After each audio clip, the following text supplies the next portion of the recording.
All right, today we're diving into a massive power shift that's happening in the world of work.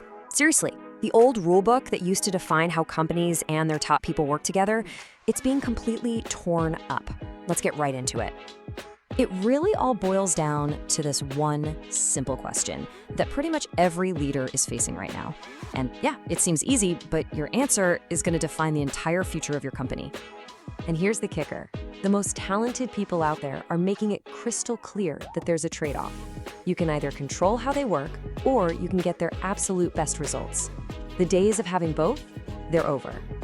So how in the world did we get here? Well, for decades, the corporate ladder was super predictable, right? You were good at your job, so you got promoted to manage other people doing that same job. That was the reward for being good at something, whether you had any leadership skills or not.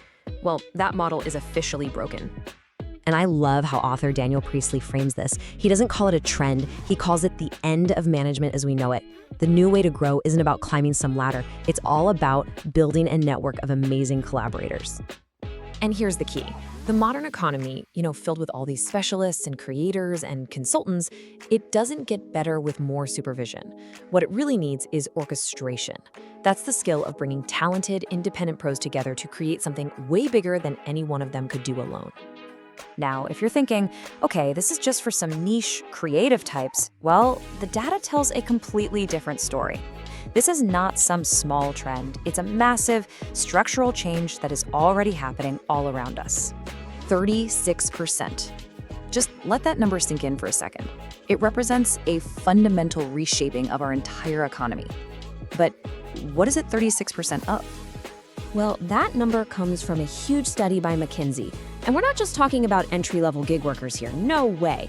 These are often super experienced professionals who have chosen to leave the corporate world because it was holding them back. And you can see, this didn't just happen overnight. More than a decade ago, Harvard Business Review was already writing about the rise of the supertemp. Then the pandemic hit, and it was like throwing gasoline on the fire, proving that people could be trusted to work on their own, at scale. And now, it's just a fact of life. Okay, so we've established the what. This huge shift is happening. Now let's dig into the why. What is it about autonomy that makes people perform so much better than just having a boss watching over them? It all comes down to psychology. Let's just compare these two worlds for a second.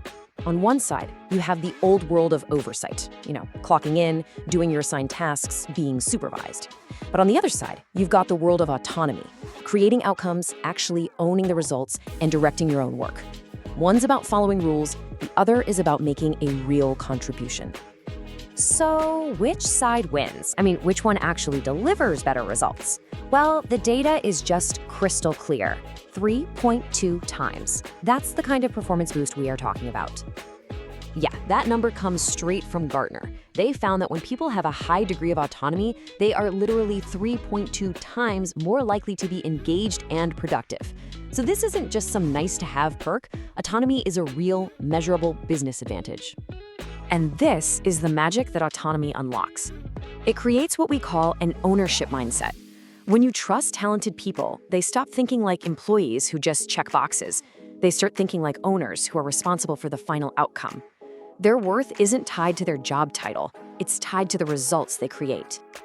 All right, so if the old school manager is a thing of the past, what takes its place? It's not about getting rid of leaders, not at all. It's about evolving what leadership actually means in this new world. The first big step in this evolution is for the manager to become what we call a connector. Their main job is no longer to watch over people's shoulders. It's to find the right talent, inside the company or out, and get them all pointed toward the same goal. Then they just need to get out of the way. You can really see the whole journey of leadership laid out here. In the past, managers were just supervisors. They enforced the rules. Today, the best leaders are connectors who align talented people. But the future belongs to the growth partner, a leader whose entire job is to help their team contribute at the highest possible level. And that's what makes the growth partner so different. Their job is to be incredibly clear about the destination. What does a win actually look like? But then they ask the most important question. What do you need for me to do your best work? And then they go out and move heaven and earth to get it, whether it's resources, information, or just running interference. They clear the path for greatness. And all of this brings us right back to that critical choice. This isn't just a theory anymore. This is the central decision every single employer has to make. Because frankly, the best talent out there has already decided for you. And this is what they're looking for. They want to see the measurable impact of their work. They absolutely demand meaningful autonomy and the freedom to move fast. They crave that feeling of momentum, and they see themselves as partners in creating value, not just another name on the payroll. So here's the bottom line. The smartest companies have figured out that the winning strategy has totally changed. It's no longer about hiring and hoarding talent inside your company walls. It's about building a flexible system where you can collaborate with the best people wherever they are. And so, we end up right back where we started, with this simple but powerful question. In this new era, companies that cling to control are going to lose the very people who could have driven their success. And the companies that prioritize results, well, they're going to attract them all.